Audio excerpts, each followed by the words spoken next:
ছাত্ৰ ছাত্ৰীসকল আজি আমি এই ভিডিঅ'ত তোমালোকৰ গণিত বিষয়টোৰ 4 নম্বৰ পাঠ অৰ্থাৎ তথ্যৰ ব্যৱহাৰ এই পাঠটোৰ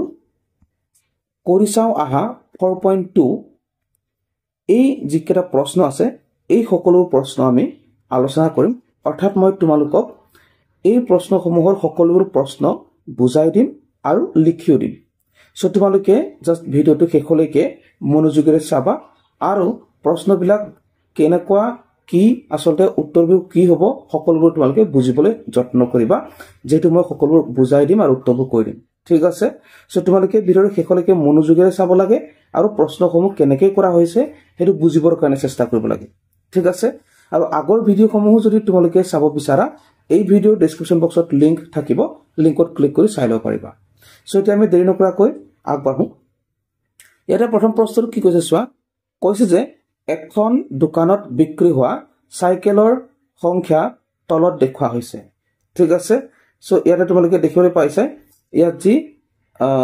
সাইকেলৰ দোকান এখনৰ কথা কৈছে সোমবাৰ দিনাখন কিমান বিক্ৰী হৈছে মঙ্গলবাৰ দিনাখন কিমান বিক্ৰী হৈছে বুধবাৰ দিনাখন কিমান বিক্ৰী হৈছে বা বৃহস্পতিবাৰ দিনাখন কিমান বিক্ৰী হৈছে শুক্ৰবাৰ দিনাখন কিমান বা শনিবাৰ দিনাখন কিমান হৈছে দেখুৱাইছে আৰু ইয়াত এখন সাইকেলৰ চিন দেখুৱাইছে তাৰ মানে হৈছে হেতু এখন সাইকেল বুজাইছে ঠিক আছে কিয়নো কেতিয়াবা এটা এখন সাইকেল দেখুৱাই পেলাই কেইবাখনো সাইকেল বুজাইছে বুলি ইয়াত লিখি দিব পাৰে ঠিক আছে গতিকে ইয়াত এখন সাইকেল মানে এখন সাইকেলে হয় এখন সাইকেল মানে দুখন বা তিনিখন ইয়াত বুজোৱা নাই এখন সাইকেলে এখনেই বুজাইছে ঠিক আছে কেতিয়াবা এটা ছবিয়ে বহুত বুজাই তাৰ মানে সেইকাৰণে এটো এনেকৈ দেখুৱাই দিছে সো তেতিয়া হলে তলৰ অকমান তললৈ আহিলে প্ৰশ্নসমূহ তোমালোকে দেখিবলৈ পাবা প্ৰশ্নসমূহত কি কৈছে মন দি চোৱা কৈছে যে আটাইতকৈ বেছি সাইকেল কোনটো বাৰত বিক্ৰী হৈছিল সো তোমালোকে দেখিবলৈ পাইছা আটাইতকৈ বেছি সাইকেল কোনটো বাৰ বিক্ৰী হৈছিল বৃহস্পতিবাৰত এয়া বৃহস্পতিবাৰত বিক্ৰী হোৱা সাইকেলৰ সংখ্যা কিমান আছে 1 2 3 4 5 6 7 8খন বিক্ৰী হৈছে কিমানখন বিক্ৰী হৈছে এটো সোধা নাই যে কোনটো বাৰত বেছি বিক্ৰী হৈছিল এটো সুধিছে গতিকে ইয়াতে আমি উত্তৰত জাস্ট লিখি দিম কি বুলি বৃহস্পতিবাৰ ওকে এনেকৈ তোমালোকে উত্তৰত ধুনীয়াকৈ লিখি দিবা ওকে সো তাৰ নেক্সট আহিলে কৈছে গোটেই সপ্তাহটোত মুঠ কেইখন সাইকেল বিক্ৰী হৈছিল সো গোটেই সপ্তাহটোত কিমান সাইকেল বিক্ৰী হৈছিল তাৰ কাৰণে আমি কি কৰিব লাগিব কোনটো বাৰত কিমান বিক্ৰী হৈছিল আমি হিচাপটো কৈ লৈ যোগ কৰি চাব লাগিব সো প্ৰথম সোমবাৰটোত যদি চাও সোমবাৰটোত সাইকেল বিক্ৰী হৈছিল 1 2 3 4 5 6 সো এখিটা আমি 6 লিখি দিলো আকৌ মঙ্গলবাৰ সাইকেল বিক্ৰী হৈছিল 1 2 3 4 5 এয়া 5খন ওকে তাৰ পিছত বুধবাৰ বিক্ৰী হৈছিল 1 2 3 4 5 ওকে 5 তাৰ পিছত বৃহস্পতিবাৰ বিক্ৰী হৈছিল 1 2 3 4 5 6 7 8 এখিটা আমি 8 লিখি দিম সৰি ইংৰাজী লিখো অসমীয়াত গৈছিল ওকে তাৰ পিছত শুক্ৰবাৰ বিক্ৰী হৈছিল 3খন আৰু শনিবাৰে বিক্ৰী হৈছিল 2খন তেনে গুটেকিটা যোগ কৰি দিও সো প্ৰথম 6 হল 6 পাছে 11 11 পাছে 16 16 8 24 24 3 27 আৰু 27 2 29 তেতিয়া হলে গোটেই সপ্তাহটোত মুঠতে কিমান বিক্ৰী হৈছিল সাইকেল 29খন 29খন সাইকেল বিক্ৰী হৈছিল ঠিক আছে সো নেক্সট আহিলে সমান সংখ্যক সাইকেল বিক্ৰী হোৱা বাৰ কেইটা কি সো কোন কেইটা বাৰত সাইকেল সমান সংখ্যক বিক্ৰী হৈছিল সো এটোটো ইজি এয়া 5খন বিক্ৰী হৈছিল কোনটো বাৰ মঙ্গলবাৰ আৰু বুধবাৰত গতিকে এইখিতে আমি উত্তৰ লিখি দিম সি নম্বৰটোৰ কাৰণে কি হ'ব সি নম্বৰটোৰ কাৰণে জাস্ট উত্তৰটো আমি লিখিলে হ'ব যে মঙ্গলবাৰ আৰু বুধবাৰ ওকে এনেকৈ লিখি দিম মঙ্গলবাৰ আৰু বুধবাৰ ঠিক আছে ওকে সো ডি টু চোৱা ডি কৈছে যে শনিবাৰে কেইখন সাইকেল বিক্ৰী হৈছে আমি শনিবাৰটো উলিয়াই থৈছো 2খন কেৱল ইয়াত 2খন লিখিলে হ'ল আৰু 2খন সাইকেল বিক্ৰী হৈছে ওকে সো ইটো কি আছে আটাইতকৈ বেছি আৰু আটাইতকৈ কম বিক্ৰী হোৱা সাইকেলৰ পৰিমাণৰ মাজৰ পাৰ্থক্য সো পাৰ্থক্য বুলি ক'লে সদায় তোমালোকে মনত ৰাখিবা বিয়োগ কৰিবা ঠিক আছে সো আটাইতকৈ বেছি কিমান আছিলে আৰু আটাইতকৈ কম কিমান আছিলে আটাইতকৈ বেছি আছিলে 8খন আৰু আটাইতকৈ কম আছিলে 2খন গতিকে পাৰ্থক্য কিমান হ'ব আমি 8 - 2 = 6 এনেকৈ লিখিম 6খন আছিলে ঠিক আছে এনেকৈ লিখিলে হৈ গ'ল গতিকে আমি প্ৰথম যেটো প্ৰশ্ন আছিলে কৰিছা আহা 4.2 ৰ কোৱেশ্চন নম্বৰ 1 ৰ গুটেকেটা প্ৰশ্ন তোমালোক কৰি দিলো আশা কৰিছো তোমালোকে ধুনীয়াকৈ বুজিব পাৰিছা সো এতিয়া আমি নেক্সট কোৱেশ্চনলৈ আহো 2 নম্বৰ কোৱেশ্চনটো ঠিক আছে সো 2 নম্বৰ কোৱেশ্চনটোত কি কৈছে চোৱা ইয়াৰ ঠিক একে ধৰণৰে প্ৰশ্ন চাওঁচোন কি আছে কৈছে যে কোনো এটা শ্ৰেণীত গণিত অসমীয়া বিজ্ঞান সমাজ বিজ্ঞান আৰু ইংৰাজী বিষয়সমূহ ভাল পোৱা শিক্ষাৰ্থীৰ সংখ্যা তলত দিয়া ধৰণৰ এজন শিক্ষাৰ্থীয়ে যিকোনো এটা মাত্ৰ বিষয়হে প্ৰিয় বিষয় হিচাপে ল'ব পাৰিব ঠিক আছে সো তেতিয়া হলে চোৱা ইয়াত দিছে বিষয় আৰু ইয়াত দিছে শিক্ষাৰ্থীৰ সংখ্যা তাৰ মানে হল গণিত বিষয়টো ভাল পোৱা ছাত্ৰ ছাত্ৰী ঠিক আছে কৈছে যে বিষয়সমূহ ভাল পোৱা শিক্ষাৰ্থীৰ সংখ্যা দেখিলানে ঠিক আছে গণিত বিষয়টো ভাল পোৱা ছাত্ৰ ছাত্ৰী ইমান একেটা দিয়া আছে ঠিক আছে অসমীয়া বিষয়টো ভাল পোৱা ছাত্ৰ ছাত্ৰী ইমান ওকে আৰু বিজ্ঞান বিষয়টো ভাল পোৱা ছাত্ৰ ছাত্ৰী ইমান মই হিসাব কৰা নাই তেলকে সমাজ অধ্যয়ন বিষয়টো ভাল পোৱা ছাত্ৰ ছাত্ৰী ইমান আৰু ইংৰাজী বিষয়টো ভাল পোৱা ছাত্ৰ ছাত্ৰী ইমান সো আৰু এই যিবিলাক সিম্বল দিছে যিবিলাক ছবি দিছে এই ছবিবিলাকে কি বুজাইছে এগৰাকী শিক্ষাৰ্থী বুজাইছে এগৰাকী শিক্ষাৰ্থী সো তেতিয়া হলে আমি প্ৰশ্নকেইটা কৰিবলৈ চাওঁচোন কি কৈছে চোৱা শ্ৰেণীটোৰ মুঠ শিক্ষাৰ্থীৰ সংখ্যা কিমান সো তেতিয়া হলে চোৱা গণিত বিষয় ভাল পোৱা ছাত্ৰ ছাত্ৰী যদি ইমান হয় অসমীয়া বিষয় ভাল পোৱা ছাত্ৰ ছাত্ৰী যদি ইমান হয় আমি হিসাব কৰিম এতিয়া বিজ্ঞান বিষয় ভাল পোৱা ছাত্ৰ ছাত্ৰী যদি ইমান হয় সমাজ অধ্যয়ন ভাল পোৱা ছাত্ৰ ছাত্ৰী যদি ইমান হয় আৰু ইংৰাজী বিষয় ভাল পোৱা ছাত্ৰ ছাত্ৰী যদি ইমান হয় গোটেই কিটা ছাত্ৰ ছাত্ৰীক আমি যোগ কৰিলে কি পাম শ্ৰেণীটো মুঠ শিক্ষাৰ্থীৰ সংখ্যা পাম নে নাপাম কেলে ইয়াত কৈছে যে এজন শিক্ষাৰ্থীয়ে যিকোনো মাত্ৰ এটা বিষয়হে প্ৰিয় হিচাপে ল'ব পাৰিব তাৰ মানে এজন ছাত্ৰই গণিত আৰু অসমীয়া দুইটা বিষয় ল'ব নোৱাৰে সেইকাৰণে এটা বিষয়হে প্ৰিয় সাবজেক্ট হিচাপে ল'ব পাৰিব সেইকাৰণে ইয়াত গণিত বিষয়টোত কিমান ছাত্ৰ ছাত্ৰীৰ সংখ্যা ওলাইছে তেতিয়া হলে কেৱল গণিত বিষয় ভাল পোৱা ছাত্ৰ ছাত্ৰীয়ে কিন্তু অসমীয়া বা বিজ্ঞান বা সমাজ অধ্যয়ন ইংৰাজী ভাল পাব নোৱাৰে ঠিক আছে সো তেতিয়া হলে আমি হিসাব কৰি চাওঁ গণিত বিষয়টো ভাল পোৱা ছাত্ৰ ছাত্ৰীৰ সংখ্যা হিসাব কৰিলে পাওঁ 1 2 3 4 5 6 7 8 8 পালো ওকে সো তেনেকৈ অসমীয়াটোৰ কাৰণে চাওঁ 1 2 3 4 5 6 7 8 9 10 11 12 এহল 12 ঠিক আছে বিজ্ঞান হল 1 2 3 4 5 6 7 গতিকে 7 ওকে আকৌ এফালে সমাজ অধ্যয়ন 1 2 3 4 5 6 7 8 ওকে 8 তাৰপিছত ইংৰাজী 1 2 3 4 5 6 6 ঠিক আছে সব তেতিয়া হলে আমি কি গম পালো যে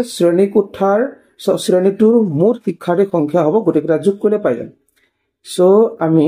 যোগ কৰিলে পাওঁ 8 12 যোগ কৰিলে 20 পাম 20ৰ লগত যদি 7 যোগ কৰো 27 পাম 27ৰ লগত যদি 8 যোগ কৰো 35 পাম 35ৰ লগত যদি 6 যোগ কৰো আমি 41 পাই যাম গতিকে ইয়াৰ উত্তৰটো হ'ব 41 জন ঠিক আছে 41 জন এনেকৈ ওকে তাৰপিছতে বিটোৰ আছে যে আটাইতকৈ বেছি আৰু আটাইতকৈ কম শিক্ষাৰ্থীয়ে ভাল পোৱা বিষয় দুটা কি কি ঠিক আছে আটাইতকৈ বেছি ভাল পোৱা বিষয়টো হৈছে অসমীয়া আৰু আটাইতকৈ কম ভাল পোৱা বিষয়টো হৈছে ইংৰাজী 6 জনেহে ভাল পায় ঠিক আছে তেতিয়াহলে আমি উত্তৰটো লিখি দিম কি বুলি যে ইয়া লিখিম মই এটা লিখি দিছো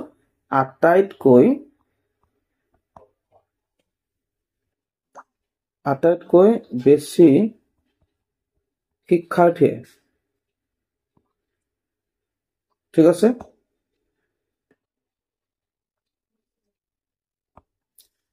শিক্ষাৰ্থীয়ে ভাল পোৱা মই বেকাকে লিখিছো একো কথা নাই তোমালোকে ধুনীয়াকে বহি লিখি লবা হা বিষয়টো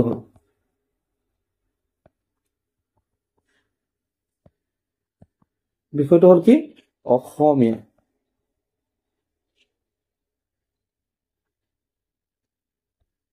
আৰু আটাইতকৈ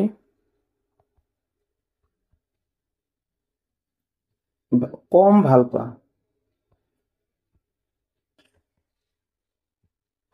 ওকে ভাল পোৱা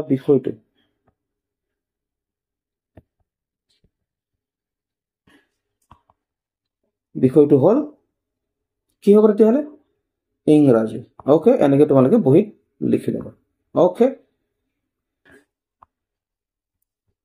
আখৰকেইটা ধৰিব পাৰিছা নহয় গুড সো তেতিয়াহ'লে আমি বিটো কৰিলো 3 নম্বৰ যদি চাওঁ চোৱা বিজ্ঞান আৰু ইংৰাজী দুইটা বিষয় একেলগে ভাল পোৱা শিক্ষাৰ্থীৰ মুঠ সংখ্যা সো বিজ্ঞানো ভাল পায় আৰু ইংৰাজীও ভাল পায় এটা তোমালোকে জাস্ট লিখি লোৱা মই মোহাৰি দিছো ঠিক আছে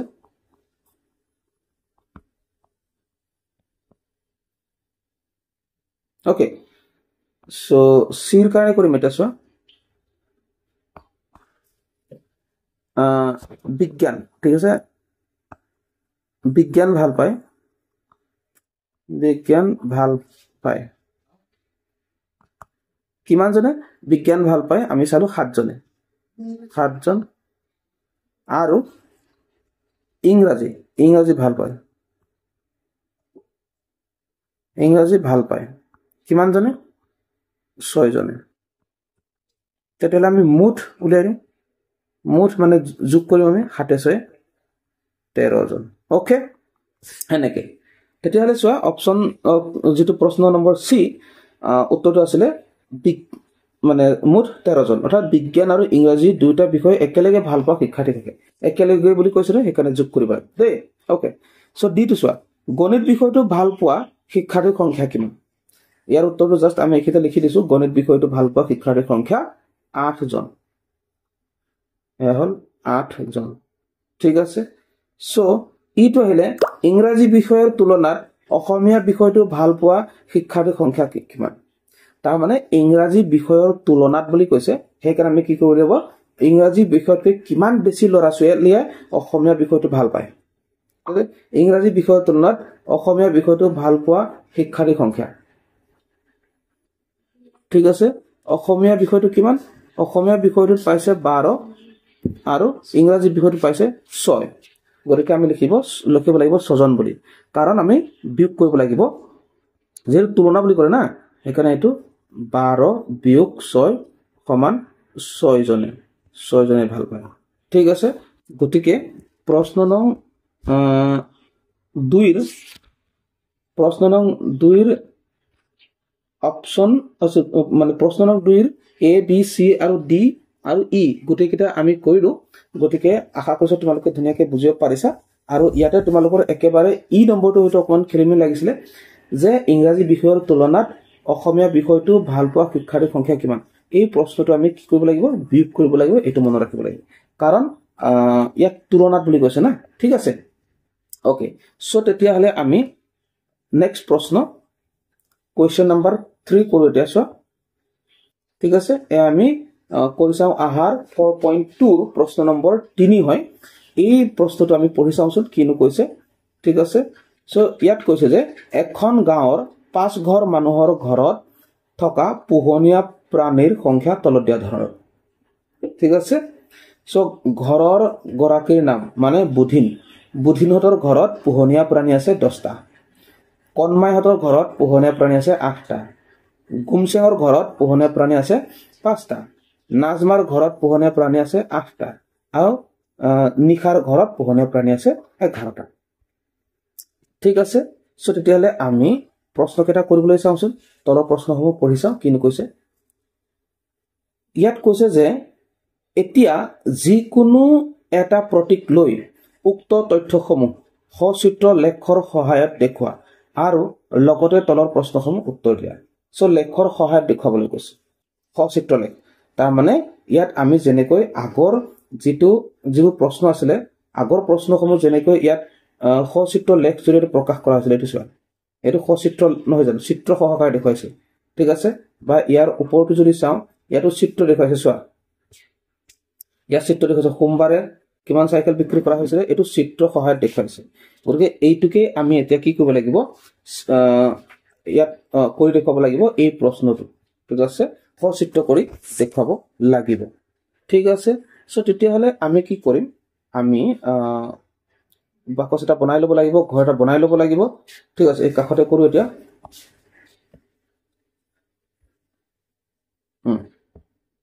এটা কোৱেশ্চন নাম্বাৰ লিখো কোৱেশ্চন নাম্বাৰ 3 সলিউশন ওকে ইয়াৰ কাৰণে আমি কি কৰিম আমি গৰাকীৰ নাম লিখি লম এইকেটা লিখি লম ঠিক আছে তোমালোকে ভালদৰে মন দি চাবা হা নহলে বুজি নাপাবা ওকে তোমাৰ প্ৰথমতে মই লিখিছো কিনে গৰাকীৰ নাম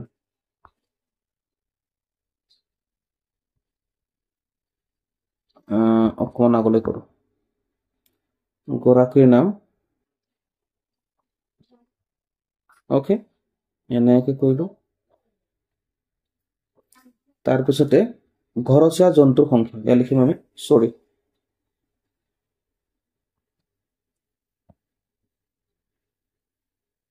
ইয়া লিখো ঘৰচীয়া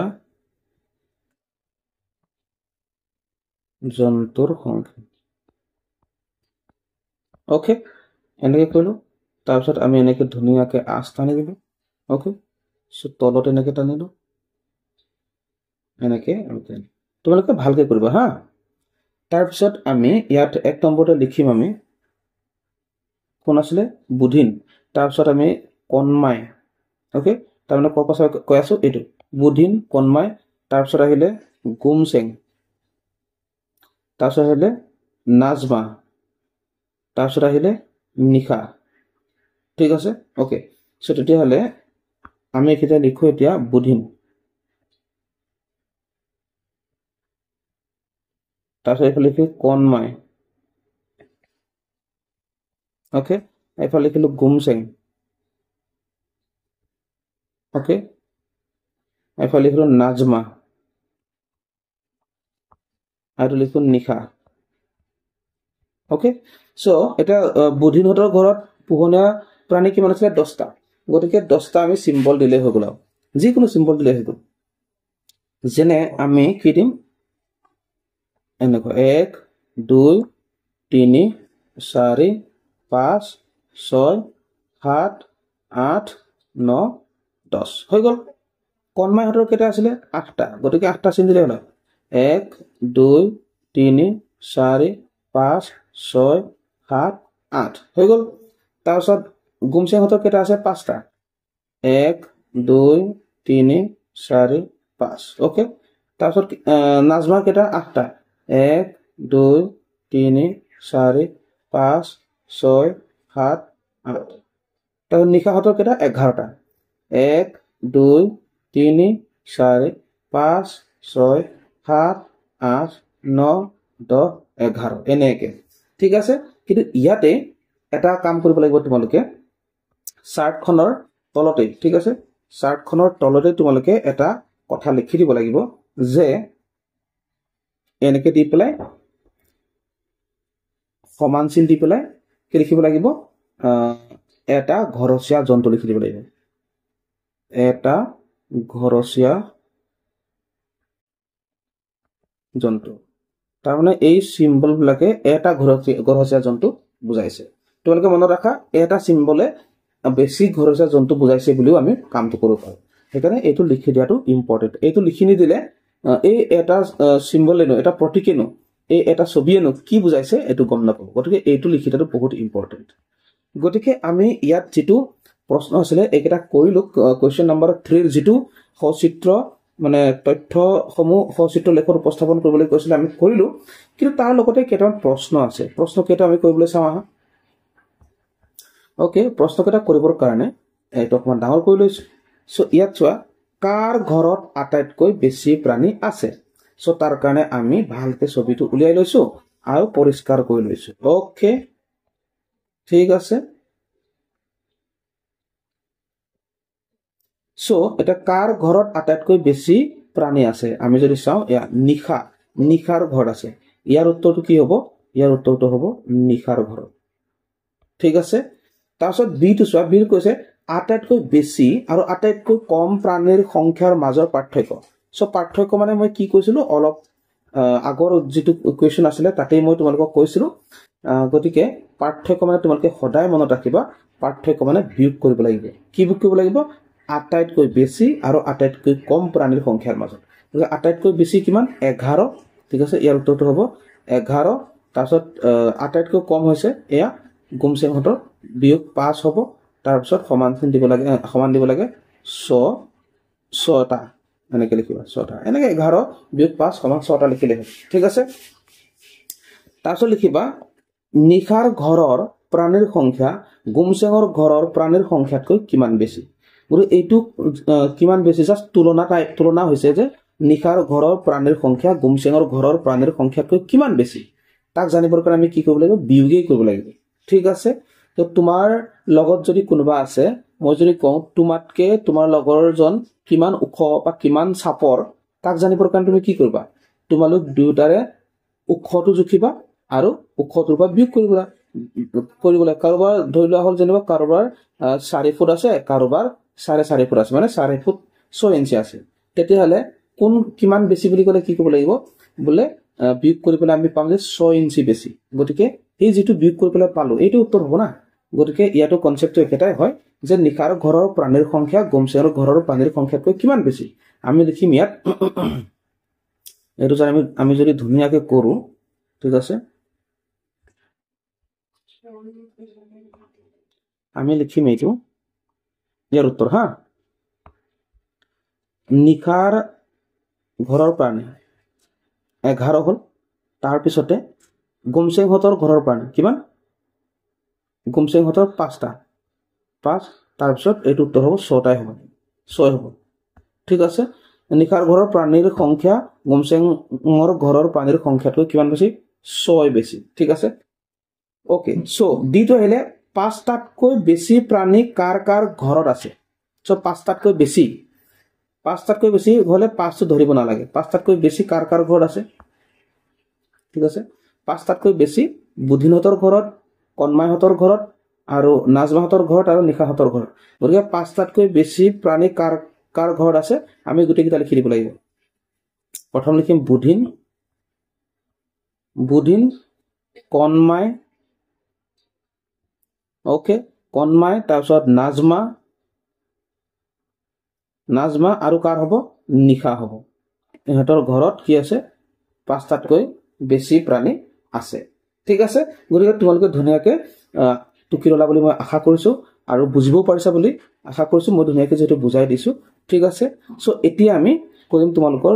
নেক্সট কোৱেশ্চন 4 নম্বৰটো তাৰ কাৰণে এই গুটেটো মুহাই দিছো গতিকে তোমালোকে বহিত টুকি লবা 4 নম্বৰটো কি কৈছে চোৱা 4 নম্বৰত কৈছে যে এজন পাচলি ব্যৱসায়ীৰ সপ্তাহটোৰ প্ৰথম 4টা বাৰত বিক্ৰী হোৱা পাচলিৰ পৰিমাণ কিলোগ্ৰাম হিচাপত তলত দিয়া ধৰণৰ অৰ্থাৎ সোমবাৰে 6 কিলোগ্ৰাম ঠিক আছে 6 কিলোগ্ৰাম মানে 6 কেজি মঙ্গলবাৰে 8 কিলোগ্ৰাম ঠিক আছে 8 কিলোগ্ৰাম আৰু বুধবাৰে 5 কিলোগ্ৰাম মই কিলোগ্ৰামটো কাষত লিখি দিছো যাতে তোমালোকে বেছি মানে বুজিবলৈ সুবিধা হয় ঠিক আছে বৃহস্পতিবাৰে 8 কিলোগ্ৰাম কি কইলে পাচলি বিক্ৰী কৰিলে ঠিক আছে সো এতিয়া উপযুক্ত প্ৰতীক ব্যৱহাৰ কৰি উক্ত তথ্যখিনি সচিত্ৰ লেখৰ সহায়ত প্ৰকাশ কৰা সো সচিত্ৰ লেখৰ সহায়ত প্ৰকাশ কৰিবৰ কাৰণে আমি আগৰ নিচিনাকৈ কৰিব লাগিব ঠিক আছে কোৱেশ্চন নম্বৰ 3 যেনেকৈ কৰিছিলো হেমতে কৰিব লাগিব গতিকে তাৰ কাৰণে আমি এটা কি কৰিব লাগিব টেবল বনাব লাগিব এনেকৈ ঠিক আছে সো তেতিয়া হলে আমি কি কৰো টেবলখন বনাই লওঁ ঠিক আছে ইয়াত লিখো কোৱেশ্চন নম্বৰ 4 সলিউশন ঠিক আছে তাৰ পিছত আমি এনেকৈ আস্তানিলো ওকে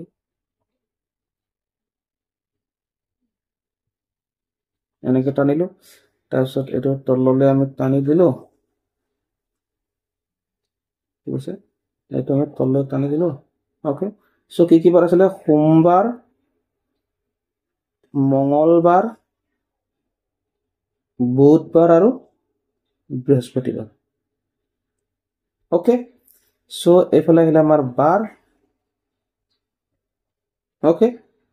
আৰু এইফালে পাচলিৰ পৰিমাণ কিলোগ্ৰামত আমি এনেকে লিখি লওঁ ইয়াত লিখি লৈছো বাৰ আৰু এইটো পাচলিৰ পৰিমাণ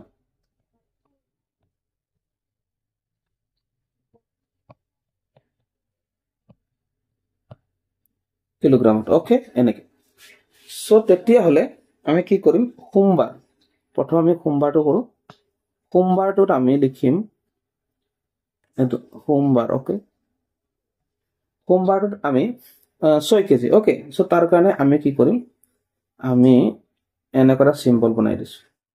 ঠিক আছে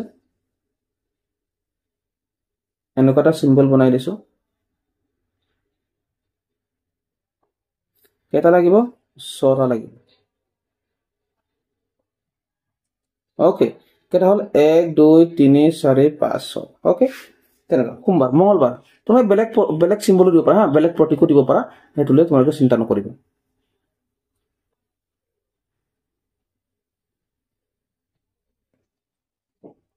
মঙ্গলবাৰ কেটা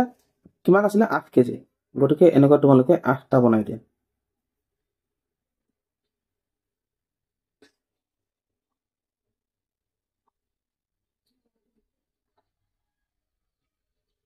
ওকে 1 2 3 4 5 6 7 8টা হৈ গ'ল তাৰপিছত বুধবাৰ ওকে বুধবাৰ কেটা 5টা গটকে 5টা মানে 1 2 3 4 5 ওকে অকমান ইজি বনাবা তোমালোকে যাতে ইজিকে বনাব পাৰা তাৰপিছত বৃহস্পতিবাৰ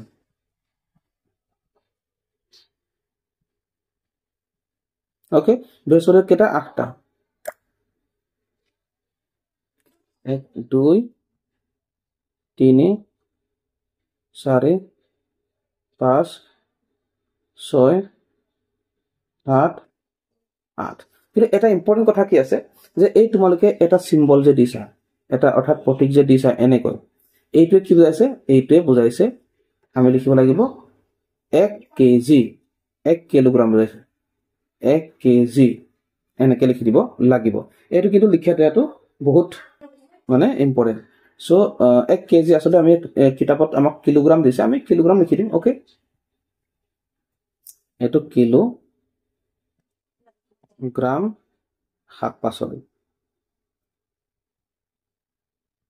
এইটো এনেকৈ এইটো ইম্পৰ্টেন্ট হা গতিকে ছাত্ৰ ছাত্ৰীসকল আশা কৰিছো তোমালোকে গোটেই বস্তু ভালকৈ বুজিব পাৰিলা আৰু তোমালোকে বহি টুকি ললা আৰু তোমালোকে হয়তো এবাৰ পৰা তোমালোকে নিজে হয়তো কৰিব পাৰিবা বুলি ভাবিছো কাৰণ ইজিও হয়